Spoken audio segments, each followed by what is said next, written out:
अस्सलामु अलैकुम वरहमतुल्लाह।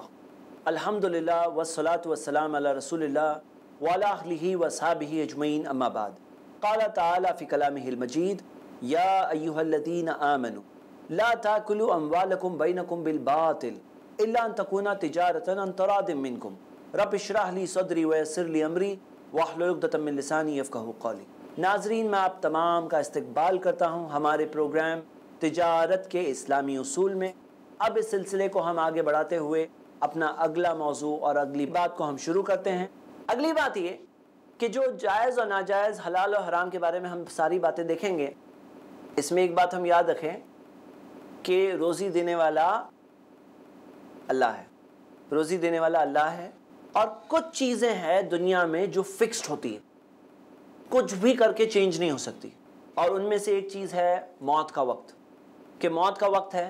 अब कोई कहे कि मैं फ़लाँ किले में जाके छुप जाऊंगा, मैं फ़लाँ हॉस्पिटल में आके एडमिट हो जाऊंगा, दुनिया के बेस्ट डॉक्टर्स मेरे सामने खड़े हो जाएंगे, लेकिन मौत जब आनी है तो आनी ही है, कुछ भी करके टल नहीं सकती। जो वक्त है, मौत का वक्त फिक्स है, मौत का वक्त फिक्स्ड है।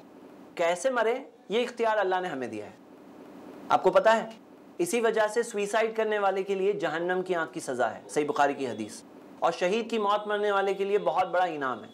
क्यों इनाम है? अगर ये मौत भी अल्लाह की तरफ से फिक्स है कि शहीद की फलां को मौत मिलेगी, फलां को सुइसाइड की मौत मिलेगी, तो अज्र और सज़ा क्यों है?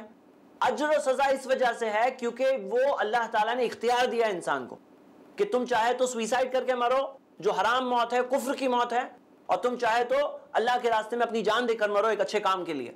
तो हम देखते हैं कि ये चीज़ अल्लाह ताला ने इंसान को इख्तियार दिया है, लेकिन मौत का वक्त फिक्स रखा है। उसी तरह रिस्क जो मामला है, रिस्क, सस्टेनेंस, रिस्क फिक्स्ड है एक इंसान का। जितना रिस्क लिखा है उससे ज्यादा रिस्क मिल ही नहीं सकता। हाँ, कैसे हासिल करे, अल्लाह ताला ने इख्तियार दिया इंसान को। चाहे तो सही तरीके से हासिल करो वही रिस्क, चाहे तो गलत तरीके से हासिल करो वही रिस्क। हम देखते हैं कि नबी सल्लल्लाहु अलैहि वसल्लम ने बताया कि अल्लाह ताला ने जिब्रील के जरिए मेरे रूह में बात डाली कि कोई शख्स दुनिया से जा ही नहीं सकता यहां तक कि उसका रिस्क वो खा ले। जितना रिस्क लिखा है ना उतना खाए बगैर जा ही नहीं सकते। तो उन्होंने कहा फजमिलू फित तलब, अच्छे से ही तो हासिल करो ना। जब जितना रिस्क मिलना है उतना ही मिलना है ना, तो अच्छे से ही हासिल करो। आप समझ रहे हैं पॉइंट? जितना रिस्क है फिक्स्ड है, वो मिलेगा ही मिलेगा। अब वो चाहे तो सही तरीके से हासिल करो, चाहे तो गलत तरीके से हासिल करो, लेकिन जितना रिस्क है उतना ही मिलेगा। कई बार क्या होता है कि कोई शख्स सोचता है कि हराम करके मैं ज्यादा हासिल कर लूंगा, गलत चीज करके ज्यादा हासिल कर लूंगा, और इसी वजह से लोग हराम चीज करते हैं और कहते हैं कि देखो मैं मेहनत करूंगा तो 10,000 मिलेंगे, लेकिन सामने सामने मैं चीटिंग करूंगा तो मुझे दिख रहा है 1 लाख आ रहे हैं। ऐसे ही करूंगा तो 10,000 मिलेंगे, गलत करूंगा तो 1 लाख आ जाएंगे। कौन जवाब देगा इस बात का? सही तरीके से 10,000 दिख रहे हैं, गलत तरीके से सामने सामने दिख रहा है कि 1 लाख आ रहे हैं, तो सेम रिस्क कैसे कह सकते हैं? जी आप बताएं। उसको इस्तेमाल सिर्फ 10,000 ही कर पाएगा, 90,000 उसको जो जायद दिख रहे हैं वो उसके नसीब के नहीं है, वो ज़ाय हो जाएगा। बिल्कुल सही बात बताई। जो 90,000 ज़्यादा आ गए, अब रिस्क कितना है जो फाइनली उसने यूज़ किया। कई बार हम देखते हैं कि डॉक्टर के पीछे खर्चा हो गए, लॉयर के पीछे खर्चा हो गया, किसी ने उसके साथ चीटिंग कर लिया, किसी ने उसके साथ कुछ गलत कर लिया, फाइनली पेट में कितना गया? 10,000 गया। तो जो 10,000 जाना था वो जाके रहेगा, उससे ज़्यादा जा ही नहीं सकता। तो नबी सल्लल्लाहु अलैहि वसल्लम ने कहा जब ऐसा ही है तो अच्छे ही तरीके से हासिल करो ना। जब जितना मिलना है उतना ही मिलना है तो सही करके हासिल करो। और सही बुखारी की हदीस है, नबी सल्लल्लाहु अलैहि वसल्लम ने कहा इंसानों पर एक ऐसा ज़माना आएगा जिसमें एक शख्स ये फिक्र नहीं करेगा कि उसके पास जो आया हलाल आया हराम आया, बस आना चाहिए ये दिखेगा। एक वक्त आएगा, आज जब हम दुनिया में नज़र थोड़ा घुमा रहे हैं तो लग रहा है ऐसा वक्त आ गया है। क्या वक्त आ गया है? जो नबी सल्लल्लाहु अलैहि वसल्लम ने कहा एक ऐसा वक्त इंसानों पर आएगा जिसमें इंसान ये फिक्र नहीं करेगा कि उसके पास जो आया है हलाल आया हराम आया, आना चाहिए, बस जाना नहीं चाहिए, आना चाहिए। पैसे आ रहे हैं तब तक खुश है वो। तो हम ये देखते हैं कि ये मामला है हकीकत, और ये एक बहुत बड़ा ख़तरा है। और अल्लाह के रसूल सल्लल्लाहु अलैहि वसल्लम ने कहा, सही बुखारी की हदीस है, तईसा अब्दुद्दीनार व अब्दुद्दिरहम। नबी सल्लल्लाहु अलैहि वसल्लम ने कहा हलाकत है दिरहम के गुलाम की और दीनार के गुलाम की। दीनार का जो गुलाम है उसके लिए हलाकत है, दिरहम का जो गुलाम है उसके लिए हलाकत है। अगर मिलता है तो खुश है और नहीं मिलता है तो नहीं खुश है। उसी तरह जो रुपयों के गुलाम की भी हलाकत है और डॉलर्स के गुलाम की भी हलाकत है। जो गुलाम है अल्लाह का नहीं, जो गुलाम है पैसों का, बस पैसा आना चाहिए, ये चीज़ नहीं होनी चाहिए। इस मौजू की अहमियत के मुतालिक मेरे ब्रदर्स इन इस्लाम, मैं आपके सामने अहमियत बताने के लिए कि ये मौजू स्टडी करना क्यों ज़रूरी है, आपको मैं सिर्फ चंद बातें बताना चाहता हूँ और फिर हम इंशाल्लाह इस मौजू के ताल्लुक से आगे बढ़ेंगे। हम ये देखते हैं कि ये मौजू स्टडी करना क्यों इतना ज़रूरी है। जो लोग आज कहते हैं बोले भाई तिजारत करते हैं, करने दो, ये मौजू क्यों स्टडी करें। ये मौजू इसलिए स्टडी करें मेरे भाइयों क्योंकि हमें हलाल चाहिए, हमें हलाल चाहिए। हराम खाने से क्या होता है, बहुत सारे नुकसानात होते हैं। अल्लाह के रसूल मोहम्मद सल्लल्लाहु अलैहि वसल्लम ने फरमाया, हर वो गोश्त जो हराम कमाई खाकर बनता है, जहन्नम की आग का हक है उस पर, जहन्नम की आग का हक है हर उस गोश्त पर। कुल्लु जसदिन, हर वो गोश्त, हर वो जिस्म का हिस्सा जो हराम कमाई खाकर बना, तो जहन्नम की आग का हक है उस पर। अल्लाह अकबर, कितनी बड़ी बात है ये। क्यों बहुत बड़ी बात है? क्योंकि गोश्त जो बन रहा है ना, तो सिर्फ एक इंसान का खुद का नहीं बन रहा है। वो घर में पैसे लेके आया, घर वालों को खिलाया, अब बीवी का भी गोश्त बन रहा है, बीवी का भी गोश्त बन रहा है, बच्चों का भी गोश्त बन रहा है। जो उनकी बॉडी बन रही है वो हराम कमाई से बन रही है। तो नबी सल्लल्लाहु अलैहि वसल्लम ने कहा फन्नारु औला बिही। इस ताल्लुक से उलमा ने बताया कि अगर वो बीवी भी खुश है और बल्कि बीवी भी चाहती है कि वो हस्बैंड जो कर रहा है करे, पैसे आते रहे बस, अगर ये मामला है तो फिर उसका एक अलग मामला है। हाँ, अगर उसकी नाराज़गी है, उसने अपने तौर पर पूरी कोशिश की है और अगर उसे पता है कि गलत चीज़ मिल रही है और वो उसके पास कोई और ज़रिया नहीं है और जितना सर्वाइवल के लिए ज़रूरी उतना वो बीवी ले ले ताकि वो सर्वाइव हो सके, ज़िंदा रह सके, उसके पास कोई और ज़रिया ना हो। अगर ज़रिया हो तो उसे शौहर की हराम कमाई छोड़ देना चाहिए ताकि वो शौहर के लिए भी डिस्करेजमेंट हो जाए। कई बार ऐसे बहुत सारे मर्द होते हैं जो अपनी घर की औरतों की वजह से हराम चीज़ों की तरफ बढ़ते हैं। हम ये नहीं कह रहे हैं कि टोटली औरतों का ही मामला है, बहुत सारे मर्द ही हैं जिनके अंदर ऐसा होता है कि कुछ भी करके पैसा आना चाहिए, तो ये उनकी सोच का प्रॉब्लम होता है। लेकिन कई बार उनकी घर की औरतों का भी इसमें कॉपरेशन होता है, गलत चीज़ में कॉपरेशन। अल्लाह ताला ने कुरान में कहा वला तावनु अलल इस्मी वल उद्वान, गुनाहों और नाफरमानी के कामों में कॉपरेशन कभी मत करना। सूरह माइदा की आयत नंबर 2 है। तो कई सारी औरतें हैं जो प्रेशर इतना बिल्ड करती है अपने हस्बैंड्स पर कि देखो शौहर पड़ोस में तो ये फ्रिज भी आ गया, माइक्रोवेव भी आ गया, उनके पास फला ऐसा टाइप का LCD आ गया, उनके पास ऐसा फर्नीचर हो गया, उनका तो खुद का ये घर हो गया, उन्होंने वहाँ पे भी बुकिंग कर ली है। हमारे पास क्या है, बच्चों के लिए ये चाहिए, बच्चों के लिए चाहिए। अब कई सारे मर्द हैं जो प्रेशर प्रेशर प्रेशर, अब वो प्रेशर के अंदर बाहर जब निकलते हैं और सामने दिख रहा है कि मेहनत करके 10,000 में लेंगे, जिसके अंदर उतनी ज़रूरतें पूरी नहीं होगी कि बीवी खुश हो जाएगी, और गलत करके 1 लाख आते दिख रहे हैं, आ नहीं रहे हैं, दिख रहे हैं। लेकिन क्या है मामला, हलाल तरीके से जो हासिल करेंगे वो चीज़ में खैर और बरकत अल्लाह की तरफ से आती है। और हराम चीज़ से एक इंसान को दुनिया में भी खैर और बरकत नहीं मिलती, उसकी औलाद पर भी उस चीज़ का असर होता है, जो खाते हैं उस पर असर होता है। आप देखिए जो चीज़, जो ग़िज़ा पेट में जाती है उसका असर होता है, और क्या होगा, और आखिरत में जाकर जहन्नम की आग का हक हो जाएगा उसके गोश्त पर। कितनी खतरनाक बात है। अल्लाह के रसूल सल्लल्लाहु अलैहि वसल्लम ने बताया कि एक आदमी है जो युतीलु सफ़र, लंबे सफ़र पर है, अशअसा अगबरा, उसके बिल्कुल बाल बिखरे हुए हैं, धूल उसके ऊपर है, लंबे सफ़र, युतीलु सफ़र, लंबे सफ़र पर है। आपको पता है मुसाफिर के ताल्लुक से ख़ास बात क्या है? मुसाफिर की खुसूसियत ये है ना कि सफ़र में हो तो नबी सल्लल्लाहु अलैहि वसल्लम ने कहा कि वो वक्त पर दुआएं ख़ास कबूल होती है। लोग जब सफ़र पे निकलते हैं ना तो उन्हें दूसरी बातें सूझने लगती हैं। सफ़र पे जब निकलते हैं तो शहर से बाहर निकल चुके हैं तो हराम चीज़ों की तरफ उनका ध्यान जाने लगता है। नबी सल्लल्लाहु अलैहि वसल्लम ने कहा ख़ास तौर पे उस वक्त पे दुआ करनी चाहिए। अब ये आदमी के बारे में बताया, ये तो लंबे सफ़र पर है, नॉर्मल सफ़र भी नहीं, लंबे सफ़र पर है, और ऐसा हाल है कि अशअसा अगबरा, बिल्कुल धूल उसके ऊपर है, परेशान हाल है। यमुद्दु यदैहि इला समा, आसमान की तरफ अपने हाथों को उठाता है।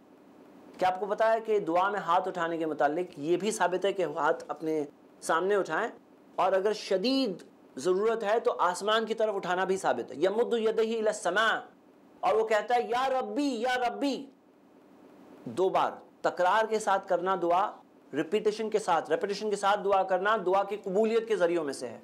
नबी सल्लल्लाहु अलैहि वसल्लम जब कोई दुआ बहुत शिद्दत से मांगते तो उसे रिपीट करते, तो ये शख्स रिपीट कर रहा है या रब्बी या रब्बी, लेकिन नबी सल्लल्लाहु अलैहि वसल्लम ने कहा वह मतअमुहु हराम, लेकिन उसका खाना हराम है, वह मशरबहु हराम, उसका पीना हराम है, वह गुज़िया बिल हराम, हराम ग़िज़ा से उसकी जिस्म बना हुआ है। फ़न्ना युस्तजाबु बिज़ालिका, कैसे उसकी वो दुआ कबूल होगी? उसकी दुआ नहीं कबूल हो रही है, हालांकि दुआ की कबूलियत की कई वजूहात, कई रीजंस यहाँ पे मौजूद है, लेकिन फिर भी उसकी कबूल नहीं हो रही है। क्यों? क्योंकि उसकी गिज़ा हराम है। और फिर नबी सल्लल्लाहु अलैहि वसल्लम ने कुरान की आयत पढ़ी जो सूरह मोमिनून की आयत नंबर 51 है, जहाँ अल्लाह ताला ने कहा या अय्युहर रसूल, ए रसूलों, कुलू मिनत तय्यिबाती वअमलू सालिहन, पाक खाओ और नेक काम करो। हकीकत यह है कि दोनों का ताल्लुक है। कुलू मिनत तय्यिबाती करेंगे तो वअमलू सालिहन कर पाएंगे, पाक चीजें खाएंगे तो नेक काम कर पाएंगे। दोनों का कनेक्शन है। अब कोई कहेगा कैसे कनेक्शन है?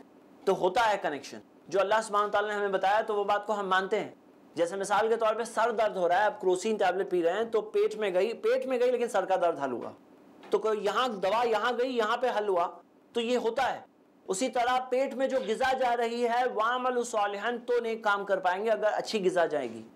हम देखते हैं कि आज हकीकत यह है कि मुसलमानों में बहुत सारी चीज़ें हैं, जो बहुत सारे लोग हैं जो इस चीज़ में सही रास्ते से भटके हुए हैं, बेदीन है, दीनदारी से दूर है, हराम चीज़ों में मुलविस है। हम देखते हैं कि कितनी सारी हराम चीज़ें हैं जो कितनी कॉमन है, कितनी बेहयाइयाँ हैं जो कितने सारे घरों में एंटर हो चुकी है, कितने सारे गुनाह के काम हैं लोग करते हैं, उन्हें एहसास भी नहीं है। हम देखते हैं कि आम तौर पे मुस्लिम माशरा नमाज से दूर है, कितने सारे अच्छे कामों से दूर है।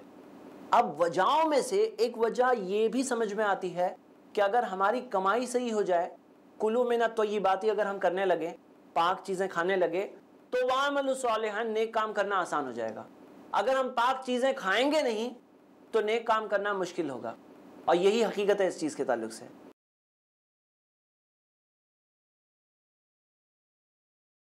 तो मेरे ब्रदर्स एंड सिस्टर्स, इसमें बहुत अहम हम सबके लिए एम्फोसिस है कि हमें चाहिए कि हम अपनी कमाई को सही करें। अगर हमारी कमाई सही हो जाएगी तो हमें और हमारे घर वालों के लिए वअमलू सालिहन करना आसान हो जाएगा, नेक काम करना आसान हो जाएगा। कई फैक्टर्स है जिससे एक इंसान पर असर पड़ता है। एक इंसान जो सही रास्ते पर ताकि वो आगे बढ़े, कई चीज़ों से उस पर असर पड़ता है। और सही बात तो ये है कि वअमलू सालिहन, नेक काम करने के लिए ये कुलू मिनत तय्यिबाती का बहुत अहम रोल है, पाक चीज़ें खाओ।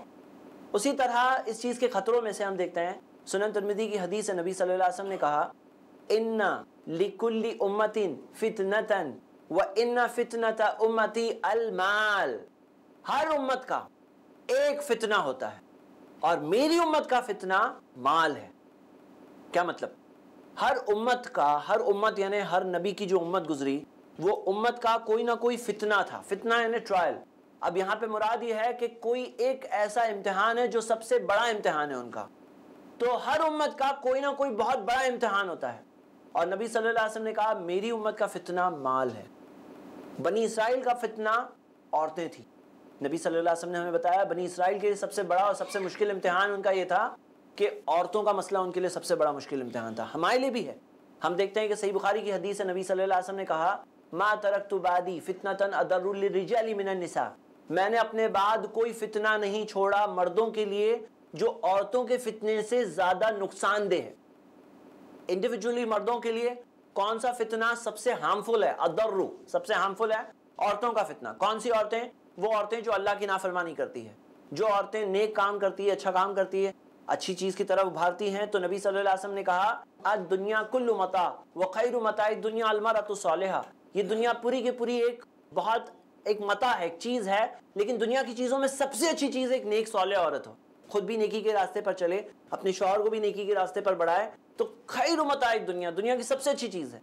तो एक दुनिया के अंदर जो एक औरत है वो सबसे हार्मफुल चीज भी बन सकती है और सबसे अच्छी चीज भी बन सकती है। लेकिन इस उम्मत का जब कलेक्टिवली हम देखते हैं, इस उम्मत का सबसे बड़ा फितना जो है वो माल है। और आज यही चीज को लोग अंडर एस्टिमेट करते हैं। यही चीज को रिलीजन से डिस्कनेक्ट कर दिया उन्होंने, दीन से डिस्कनेक्ट कर दिए कि ये दीनदारी है, वो दुनिया है, वो दुनिया के अंदर दीन नहीं आएगा, दीन में दुनिया नहीं आएगी। ये इस तरह का डिस्कनेक्शन उन्होंने पैदा कर दिया। हालांकि हम देखते हैं कि इस्लाम ये सिखाता है कि दुनिया में कैसे अच्छी तरीके से रहना है, माल कमाना है तो कैसे अच्छी तरीके से कमाना है, कैसे हलाल तरीके से कमाना है। वो रहनुमाई हमें कहाँ मिलेगी? हमें इस्लाम में मिलेगी। तो इस उम्मत का सबसे बड़ा फितना माल है। और मेरे ब्रदर्स इन इस्लाम जब नजर घुमा के देखते हैं ना, तो आज दुनिया के ऊपर जो सबसे ज्यादा असरदार चीज है वो यही चीज है। आज जिस तरह से ट्रेड, कॉमर्स, इकोनॉमिक्स का डेवलपमेंट हुआ है, किस तरह से इंडिविजुअल लाइव्स पर, इंफरादी जिंदगियों पर ये चीजों का दुनिया की इकोनॉमिक डेवलपमेंट्स का असर पड़ता है। तो क्लियरली ये बात जो नबी सल्लल्लाहु अलैहि वसल्लम ने कहा, यही बात सबसे सही बात है। और यकीनन हर बात नबी सल्लल्लाहु अलैहि वसल्लम की बात बिल्कुल दुरुस्त थी, इसमें तो कोई शक ही नहीं है।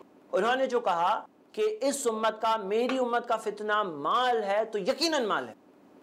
और हम देखते हैं कि ये बहुत बड़ा ट्रायल है, बहुत बड़ा इम्तिहान है। और ये तो खतरों की बात हो गई।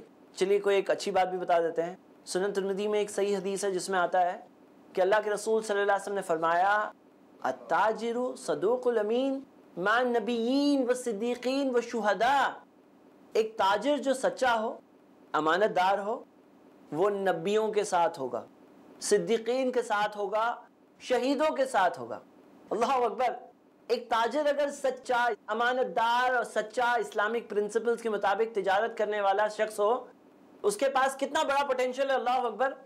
वो नबियों के साथ होगा। Can you imagine? हम सब सोच सकते हैं कि मिसाल के तौर पे सारे नबियों की कंपनी के बीच में एक आदमी है, शहीदों के बीच में एक आदमी है, हाँ, सिद्दीकीन सच्चे लोगों के बीच में वो एक आदमी है। बोले तुम कौन हो, तुमने क्या किया, तुम शहीद हुए थे? नहीं। तुम नबी थे क्या? नहीं। तुम कौन थे? मैं ताजिर था, मैं बिजनेसमैन था। वो बिजनेसमैन और ताजिर होने के नाते वो पहुंच रहा है नबियों की कंपनी में। और ये हदीस सही सनद से है। मुझे पता है कि बहुत सारे लोग कुछ नेकी के कामों में उभारने के लिए लोगों को झूठी और मनगढ़ंत बातें बोलते हैं, तो इसी वजह से हम हर हदीस जो इस कोर्स में बताने वाले हैं, एक एक हदीस की ऑथेंटिसिटी चेक करने के बाद ही बताने वाले हैं। तो ये हदीस सही सनद से है कि सचमुच एक ताजिर जो है, जो सच्चा हो, अमानतदार हो, वो नबियों के साथ होगा, सिद्दीकीन के साथ होगा, शहीदों के साथ होगा। तो यानी पोटेंशियल इतना बड़ा है कि अगर कोई ये बातों को समझ करके अगर उस पर सही तरह से अमल करे तो नबियों की, सिद्दीकीन की कंपनी मिलेगी और अच्छा काम, वामलु सालिहन, नेक काम दुनिया में कर पाएगा। और क्या होगा? दुनिया में उसे खैर और बरकत भी मिलेगी। बरकत, ये बरकत का कंसेप्ट क्या है? आज बहुत सारे लोग जो है ना दुनिया के अंदर बरकत के कंसेप्ट को भूल गए हैं। हर चीज सिर्फ नंबर्स में होती है। नंबर्स जो होती है वो जाहिर होती है। बरकत एक बातिन चीज है, छुपी हुई चीज है। बरकत लफ्ज बिरका से आता है। बिरका वो पॉन्ड को कहते हैं जिसमें बहुत सारा पानी हो। तो बरकत के अंदर मतलब ये है कि कम में ज्यादा का फायदा, कम में ज्यादा का बेनिफिट। ये क्या है? देखिए कि एक बात समझें, और हम सब ये दुनिया के अंदर अपने तजुर्बों से जानते हैं, कई बार ऐसा होता है कि पैसे थोड़े हाथ में होते हैं लेकिन ज्यादा काम हो जाते हैं। और कई बार ऐसा होता है बहुत सारे पैसे खर्च हो गए, कहाँ गए समझ में नहीं आ रहा है। तो हम ये देखते हैं कि बरकत का कंसेप्ट ये है कम में ज्यादा का फायदा। सही बुखारी की हदीस है, नबी सल्लल्लाहु अलैहि वसल्लम ने फरमाया, अल-बाय्यानी बिल खियार, बेचने और खरीदने वाले के पास इख्तियार है, मालम यतफर्रका, जब तक दोनों अलग ना हो जाए। फ़इन सदका वस्लहा, अगर सच कहेंगे, एक दूसरे का भला चाहेंगे, बोरिका लहुमा फी बैइहिमा, तो उनकी उस तिजारत में बरकत आ जाएगी। बरकत कैसे आती है? सच्चाई से आती है, अमानतदारी से आती है, सही चीज करने से आती है। गलत रास्ता लेने से बरकत नहीं आती है। तो बरकत का कंसेप्ट क्या है कि कम के अंदर ज्यादा का फायदा। देखिए एक मिसाल में बताता हूँ। हम पुराने बूढ़े लोगों से सुनते हैं जो वो बताते हैं कि हमारे ज़माने में तो हम लोग इतना कमाते थे और पूरा घर खाता था। आज इतना इतना कमाते हैं फिर भी खर्चे पूरे नहीं होते हैं। तो ये इन्फ्लेशन की वजह तो है ही, लेकिन उसके अलावा एक वजह हमें ये भी दिखाई देती है कि उस ज़माने में हराम चीज़ें इतनी आम नहीं होती थी, आज जिस तरह से होने लगी है। तो बरकत का कंसेप्ट, उस ज़माने के लोगों की अर्निंग्स में बरकत थोड़ी ज़्यादा हुआ करती होगी। एक बात दिख रही है बज़ाहिरन, अल्लाह बेहतर जानता है। तो मेरे ब्रदर्स इन इस्लाम, ये बरकत का भी कंसेप्ट है कि कैसे चीज़ें पूरी हो जाए, कम में ज़्यादा का बेनिफिट हो। जैसे एक मिसाल दे रहा हूँ कि मान लीजिए कि जैसे एक गाड़ी है जो रोड से ऑफ ट्रैक हो गई, अब बाहर रोड से हट गई, डिच में चली गई, बाहर रोड से साइड पे उतर आई। अब 10 लोग जाके खींच रहे, गाड़ी आ ही नहीं रही रोड पर। 2 पहलवान आते हैं, गाड़ी को उठा करके रोड पे रख देते हैं। तो हम कहेंगे कि 2 बेटर रहे कि 10 बेटर रहे? 2 बेटर रहे, कम में ज्यादा का फायदा। यह है बरकत का कंसेप्ट। और बरकत कैसे मिलेगी? हलाल कमाई से मिलेगी। हराम चीजें करके बरकत नहीं मिलने वाली। कई बार तो ऐसा होता है कि लोगों को मालूम ही नहीं है वो हराम चीज कर रहे हैं। ये भी एक बहुत बड़ी हकीकत है। आज बहुत सारे लोग हैं जो हराम चीज कर रहे हैं, उन्हें मालूम भी नहीं है हराम कर रहे हैं। बहुत सारे लोग हैं जो सूद को बिल्कुल अच्छा समझते हैं। बहुत सारे लोग हैं जो बैंक्स के जॉब्स को बहुत अच्छा समझते हैं। हकीकत है कि तो फैक्ट ये है कि बहुत सारे लोग हैं जो बिल्कुल गर्व की बात समझते हैं, मेरा बेटा तो बैंक में काम करता है, इंश्योरेंस कंपनी में है। लेकिन क्या बैंक का जॉब सही है? क्या इंश्योरेंस कंपनीज का जॉब सही है?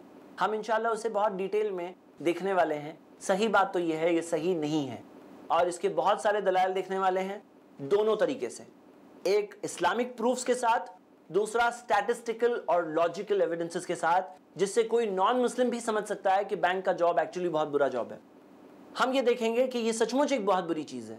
तो आज बहुत सारे लोग हैं जो हराम चीज को सही समझ रहे हैं, और बहुत सारे लोग हैं जो कहते हैं सूद तो हराम है, मैं सूद में डीलिंग नहीं करूंगा। लेकिन वही सूद जब नाम बदल करके आ जाता है, भेस बदल करके सामने आता है, लोग उसे पहचान नहीं पाते हैं, और वो सूद जिससे वो इतनी नफरत करते हैं वही सूद का काम खुद कर बैठते हैं और उन्हें एहसास भी नहीं होता। कितनी सारी ऐसी केसेस और मिसालें हैं। हम जब सूद का टॉपिक स्टडी करेंगे इंशाल्लाह, तो हम एक पूरी लिस्ट ड्रॉ करने वाले हैं कि सूद किन किन नामों से आज आ रहा है, किन किन नामों से सूद आज आ रहा है। एक तो सूद नाम से आता है इंटरेस्ट, कई बार हम देखते हैं कभी डिस्काउंट के नाम से आता है, तो कभी प्रॉफिट के नाम से आता है, कभी डिपॉजिट के नाम से आता है। कई सारी इसकी शक्लें हैं, कई सारे वेज है जैसे वो डिस्गाइज हो जाता है।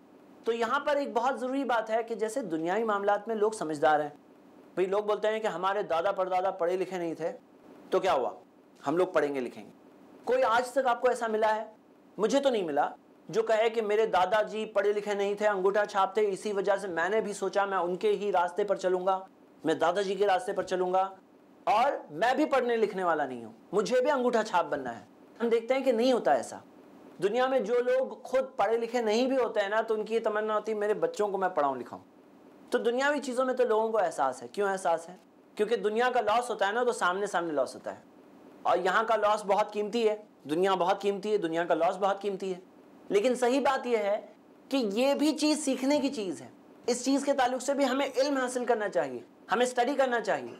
हम ये देखते हैं कि जिस तरह से हमारा अकीदा, हमारा ताल्लुक अल्लाह ताला से, उसके ताल्लुक से हमें सही बात सीखनी चाहिए कि अल्लाह ताला कौन है, अल्लाह ताला की तौहीद वहदानियत जो ला इलाहा इल्लल्लाह है वो कैसे बरकरार रखें, हम अल्लाह ताला की इबादत कैसे करें, ऐसी इबादत जिससे वो खुश हो जाए।